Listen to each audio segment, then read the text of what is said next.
So the first thing you're going to do is try and get rid of any of this oxidization or any other imperfections that are on this.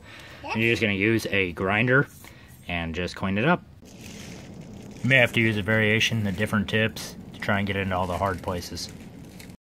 After you're done cleaning it off, you're going to tape up all the small stuff, like all the holes, the bolt holes, stuff like that, and then you'll be ready to start prepping it for paint. After you got everything taped off, you'll be ready for paint. Alright, once you're ready to spray it, I'm going to be using red engine paint.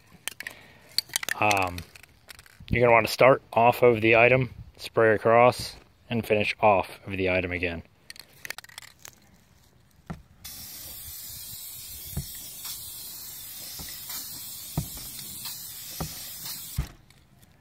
And just keep going just like that.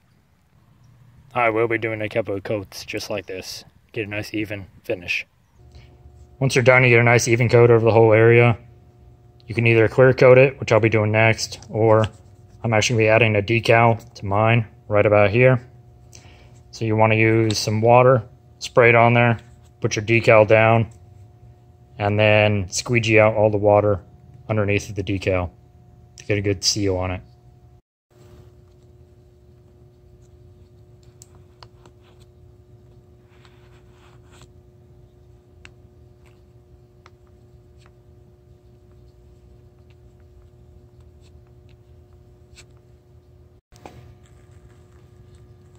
There it is once it's on there. Now I'm ready for my clear coat. I'm going to do the same that you did with the color. What you're going to do with the clear coat is just start off of it, spray across, go off, come back across. It's a nice even coat over it.